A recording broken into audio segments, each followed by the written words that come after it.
사랑하고 축복합니다.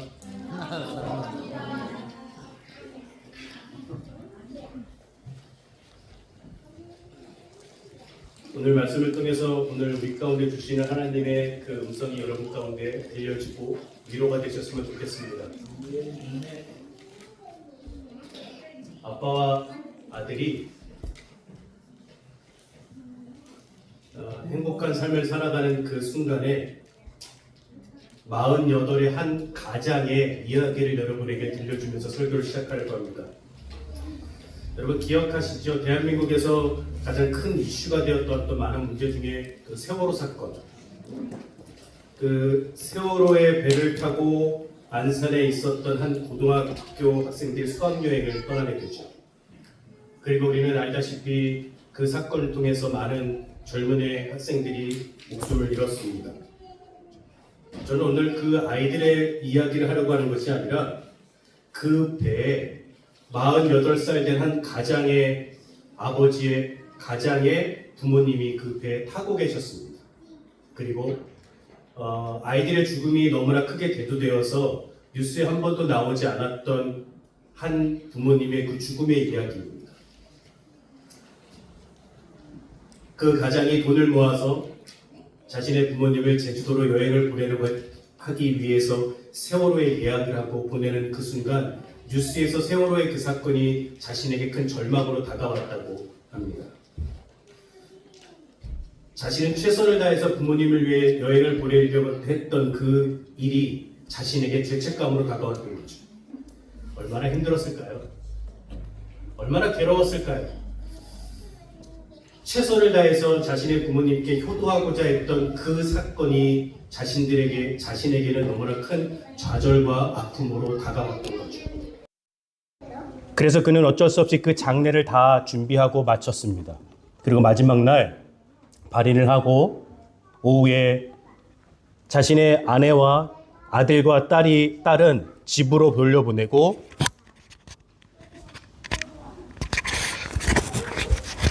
자신은 부모님이 계신 곳에 잠시 들려서 준비하고 싶은 것이 있어서 잠시 들리고 다 마쳐서 저녁쯤 집에 들어갔는데 자신의 아내와 함께 보냈던 자녀들이 집에 없는 거죠. 그래서 기다리다 전화를 해도 연락이 되지 않았던 밤 12시 조금 넘은 시간에 전화 한 통이 울린답니다. 그분의 아내가 집으로 오던 도중 음주운전차와 사고가 나서 아내와 아들이 목숨을 잃었습니다. 오전까지 부모의 장례를 치르고 난 후 그분은 그 다음날 또 다른 장례를 치러야 했죠. 그 13살 되었던 딸은 너무나 충격이 커서 말도 잃었다고 합니다. 여러분, 그분이 겪은 그 고통의 시간을 지켜보면서 어떤 위로도 할 수 없겠더라고요. 감히 힘내세요. 하나님이 함께 하실 겁니다. 그런 말을 제가 할 수 있는 용기가 저에게 없더라고요. 이 사건은 그분에게 좌절이겠지요. 그리고 절망이겠지요. 아니, 저주 같지 않았을까요? 여러분, 전쟁이 나면 이거보다 더 힘들고 괴로울까요? 어떤 가치 판단으로 그 사건을 정의할 수 없지만 이것은 회복의 문제를 넘어선 것 같아 보였습니다. 이 사건은 아니 회복될 수 없는 사건일지도 모르죠. 부모의 장례를 치르고 그 다음날 자신의 가족의 장례를 치러야 하는 그 심정은 우리가 어떻게 표현할 수 없는 일이죠. 이것은 심판이겠죠. 아니 좌절이고 절망일지도 모릅니다. 아니 저주라고 얘기해도 누구 하나 변명할 수 없는 그런 사건일 것 같아요. 하나님의 존재까지 의심하게 되는 이런 사건, 이것은 우리 주변에서 일어나더라고요. 제가 오늘 말씀을 묵상하면서 10년 전이 넘었던 이 사건이 떠올랐습니다. 왜냐하면 오늘 여러분과 제가 만나는 유다 백성에게도 이러한 일이 벌어졌기 때문입니다.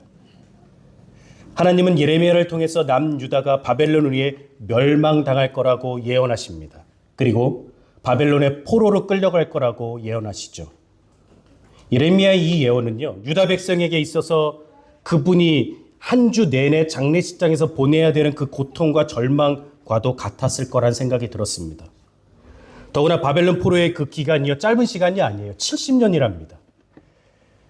하나님께서 나와 함께 하실 것이고 우리의 백성들과 우리의 민족들과 함께 하시겠다고 약속하셨던 그 약속이 무색할 정도로 원망스럽고 괴로움의 한 사건이죠.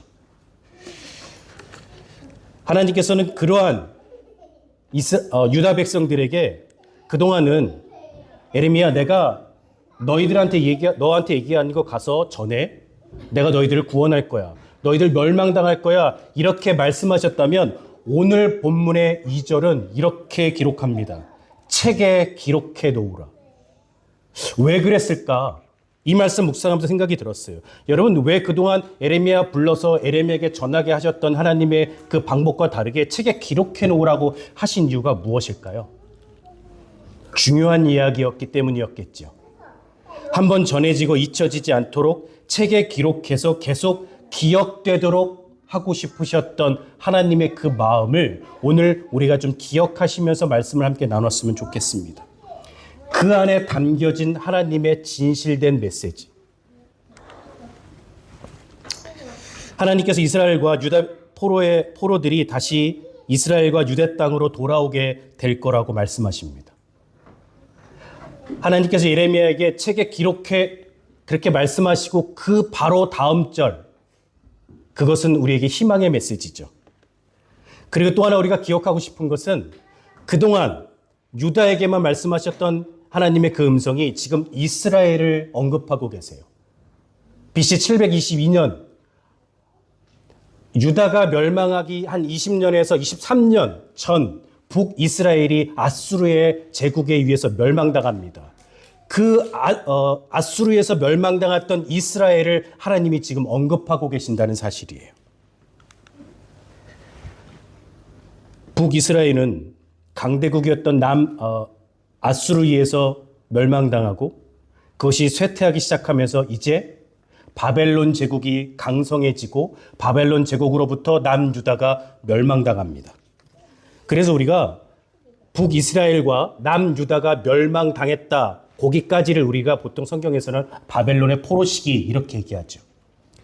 그리고 우리가 보통 지금 유대인 이렇게 부르잖아요. 그 유대인이라 불려지는 근거의 시초는 이 북이스라엘과 남유다가 멸망당한 후 다시 원상복귀됩니다. 회복돼요. 하나님의 약속이 이행됩니다. 그리고 유다를 중심으로 북이스라엘과 남유다 구분 없이 통합해서 우리는 유대인 이렇게 부르는 겁니다. 아무튼 하나님께서는 지금 남유다만 구원하시겠다고 말씀하지 않으시고 북이스라엘도 언급하고 계신다는 사실이에요. 여러분, 어떤 것이 느껴지십니까? 잊혀진 것 같았고 버려진 것 같았던 20년이 넘는 그 시간 속에 살아왔던 노예의 그 북이스라엘을 하나님께서 지금 말씀하고 계시는 거예요. 여러분, 이것이 하나님의 계획이죠. 우리가 이해할 수 없었던 그 하나님의 계획을 지금 보이시고 계시는 거죠. 이것이 하나님께서 우리 가운데 주신 약속이고 이 이스라엘 백성들, 유다 백성들에게 하시는 약속입니다. 그리고 이것을 우리는 은혜라고 얘기하는 겁니다. 버려졌다고 했을 그때에 잊지 않으시고 하나님께서 그들의 이름을 부르고 계시는 거예요. 여러분, 포로가 된다는 거, 저는 이 말씀을 묵상하면서 심판과 같은 것이 아닐까 생각했어요. 우리에게 이렇게 말씀하시는 거예요. 이제 여기 있는 모두들 다 포로가 된다고요. 자유가 억압되고요. 손과 발이 묶인다고요. 여러분이 하시는 사업 어떻게 하시겠습니까? 여러분의 가족과 만날 수 없대요. 여러분이 이제 노역 속에서 살아야 된대요. 아파도 병원이 갈 수 없대요. 라는 건 심판 아닐까요? 우리 지지난주 우리 목사님께서 말씀하셨던 것처럼 죄의 대가로 심판을 받아야 하는 것은 누구나 피할 수 없습니다. 모두에게 공평하게 주어져 있습니다. 지금 남유다 백성에게도 포로가 된다고 말씀하시는 거예요. 심판받는다고 말씀하시는 거죠. 얼마나 무시무시합니까? 두렵죠. 하지만 오늘 본문에서 우리가 하나님의 마음을 좀 읽어내셨으면 좋겠습니다. 하나님께서요, 지금 너희들 심판받을 거야라고 말씀하시면서 동일하게 함께 말씀하시는 것이 있어요. 너희들 징벌받는다, 심판받는다, 포로가 된다 하시면서 내가 너희들을 구원할 거야. 우리는 이 하나님의 음성 앞에 집중하셨으면 좋겠습니다. 말씀을 이렇게 곰곰이 묵상하면서 이 심판은 도대체 무엇이지? 그런 고민을 하게 되었어요. 우리에게 심판은 여러분 재판과도 같잖아요. 우리의 한 어떤 행실과 어떤 모습 속에서 우리는 그거 제 대가를 받습니다. 그건 우리의 입장이죠. 근데 제가 이걸 하나님 입장에서 생각해 보니 하나님의 입장에서 이 심판은 기다림이 아니실까라는 생각했어요. 하나님께서 우리 가운데 주시는 이 심판은 기다림이다. 돌아오기를. 다시 돌아오기를. 에레미야의 가장 중심축은 이렇게 다시 돌아오는 겁니다. 하나님께서 그 말씀을 하시고 싶으셨던 것 같아요. 내가 너를 심판한다. 하지만 함께 말씀하시는 내가 너희들을 구원하고 싶다. 이 역설적인 하나님의 이 마음을 우리가 이해했으면 좋겠습니다. 이스라엘 백성과 유다 백성이 당하는 고통은 매우 처참했죠. 5절에 이렇게 기록되어 있죠. 무서워 떠는 소리가 엄청 두려움으로 들려왔고 6절에 해산하는 고통을 모르는 남자들도 그 해산 아래 그 고통을 여성들이 갖는 그 고통을 겪게 될 것이고 그리고 7절에 고통은 매우 심각해서 심판받는 것처럼 말씀하시죠. 그런데 같은 절에 그 환난에서 건져주시겠답니다. 이런 어려움 가운데 있는 이 모든 삶에서 건져주시겠대요. 그리고 이어지는 8절에요. 70년이라는 시간 동안 우리가 살아간답니다. 고통의 멍에도 포박을 끊어주는 그 일도 우리 가운데 벌어지죠. 제가 이 말씀을 책상 앞에 두고 말씀이 잘 준비가 되지 않더라고요. 왜냐하면 우리도 잘 알다시피 계속 비슷한 말씀들이 계속 반복되잖아요. 그리고 에리의 말씀이 우리 가운데 쉬운 말씀이 아닙니다. 제가 목사님이 계셔서 드리는 말씀은 아니지만 에레미야를 강의하는 목사님들이 많지 않으세요. 뛰어나신 목사님이시죠. 여러분 그렇기 때문에 준비하고 오셔야 됩니다. 그리고 제가 오늘 에레미야를 설교합니다.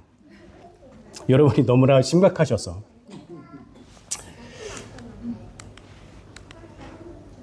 하나님께서 말씀하세요. 두려워하지 말라. 놀라지도 말라. 너희들에게 태평과 안락을 선물하겠다.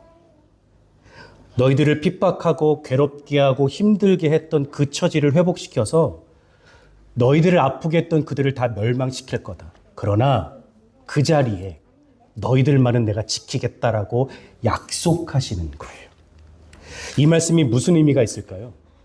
여러분, 바벨론으로 포로 가는 그들에게 바벨론의 포로의 그 시간 속에서도 내가 너희를 지킬 거야.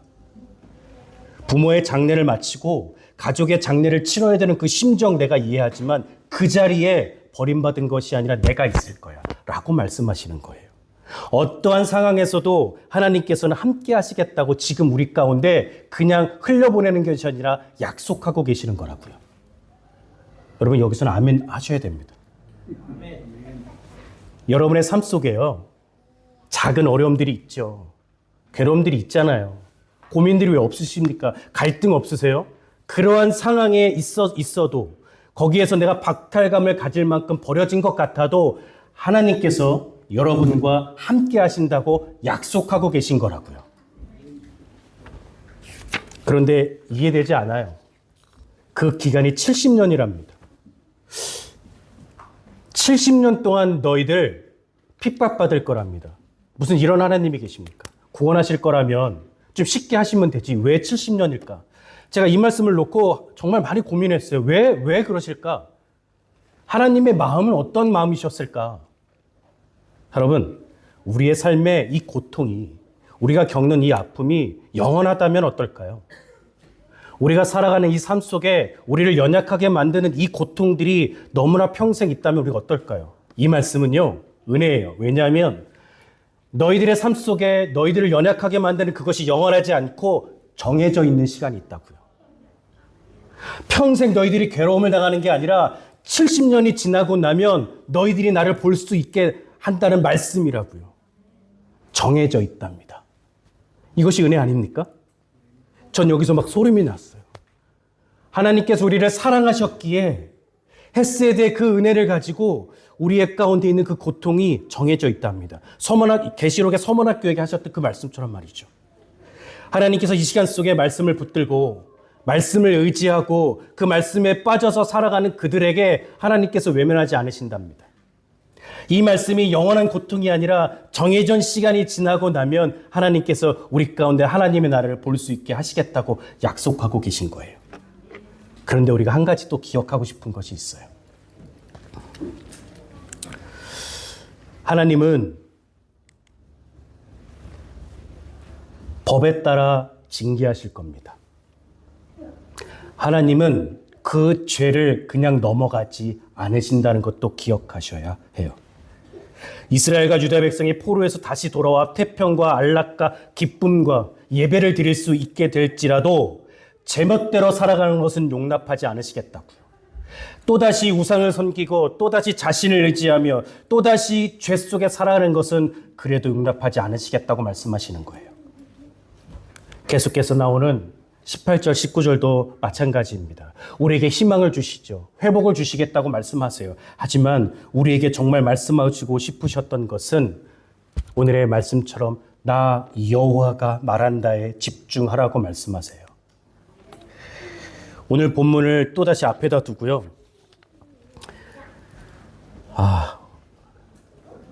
왜 목사님께서 이 30장을 설교하라고 그러셨을까? 그랬어요.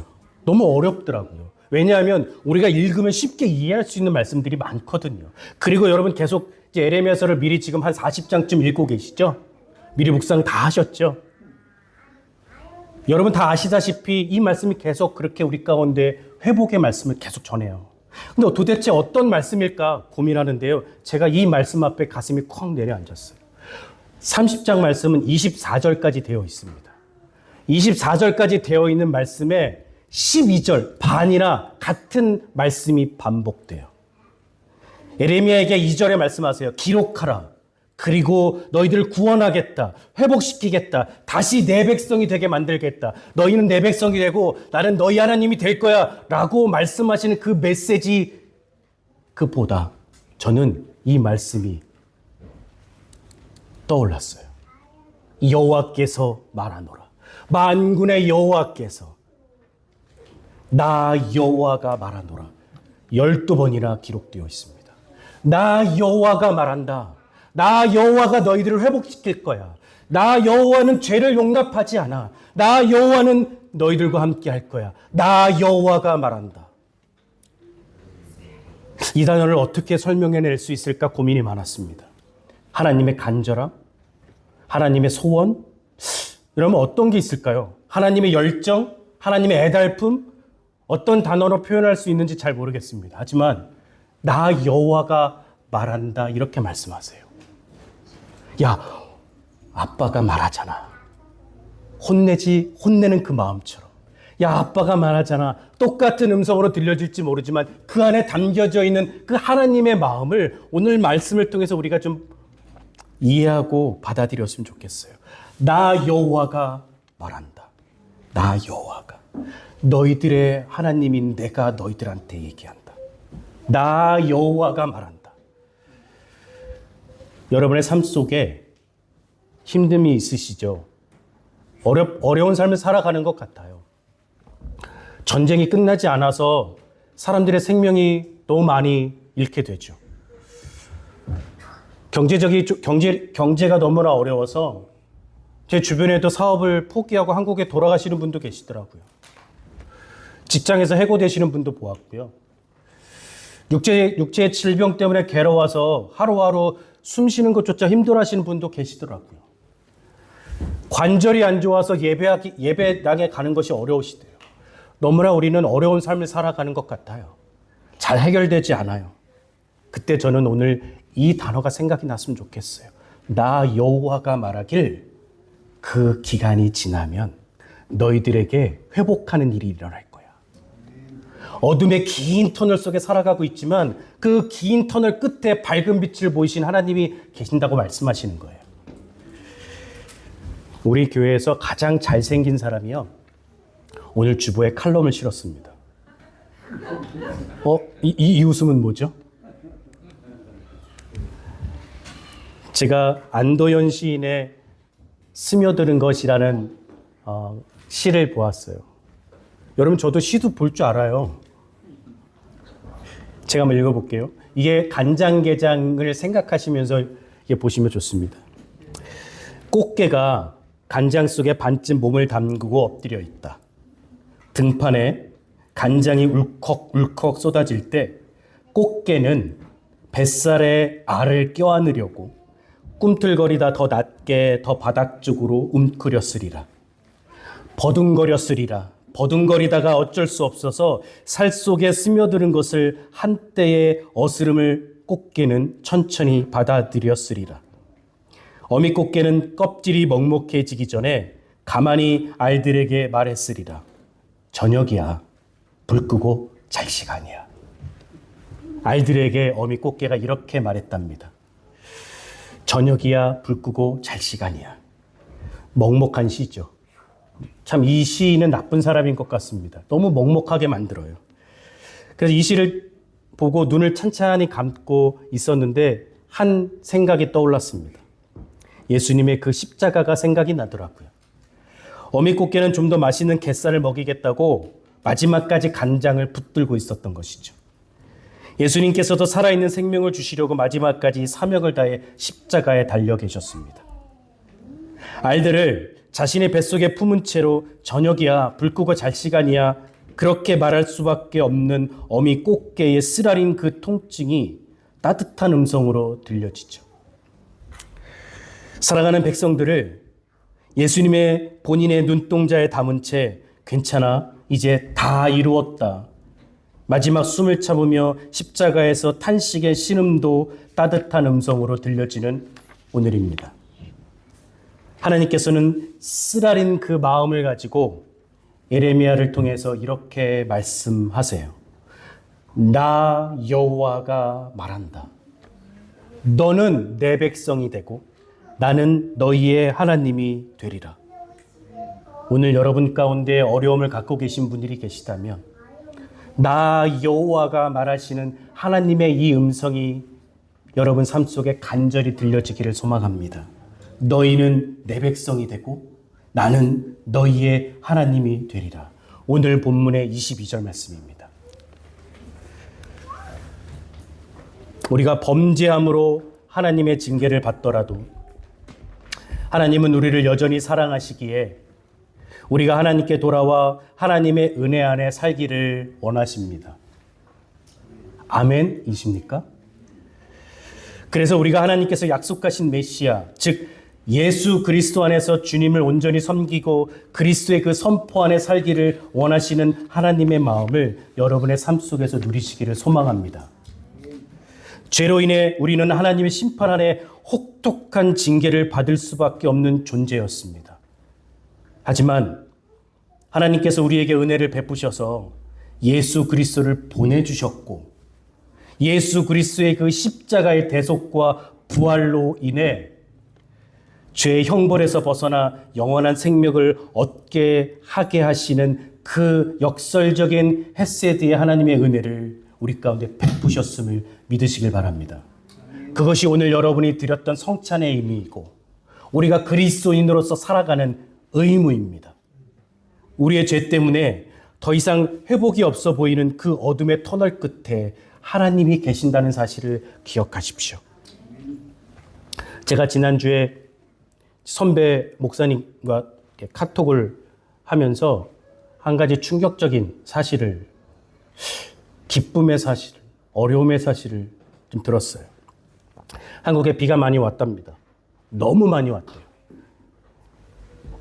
그 목사님께서 시골의 사명을 받고 무안에, 그것도 흔히 얘기하는 깡촌, 죄송합니다. 그 정말 몇 가구 없는 그곳에 교회를 개척해서 예배를 드린 지 4년 되셨습니다.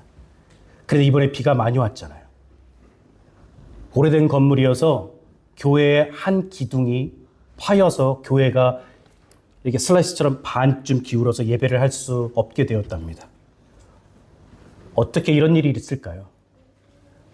힘도 있고 많은 것을 누릴 수 있는 그 교회들은 버티고 있는데 정말 어려운 곳에 주의 복음을 들고 간 그 선교지 같은 그곳에 하나님께서 왜 이런 일을 만드셨는지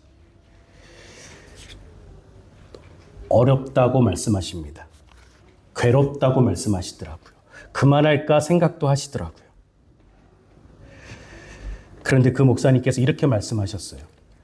교회는 그나마 높은 곳에 있어서 괜찮은데 성도님들의 논과 밭은 물에 다 잠겨버렸고 집에 물이 차서 발목까지 차서 더 이상 그곳에서 쉴 수가 없게 되었답니다. 어떻게 이런 일이 일어날까요? 그때 모두가 낙담하고 있었던 그 마을 회관에 정말 몇 살인지는 잘 모르겠습니다. 철부지 한 주일학교 아이가 그런 얘기를 했답니다. 비가 그치고 물이 빠지면 땅이 보일 거 아니에요. 그 아이의 그 말에 목사님이 다시 힘을 얻었답니다.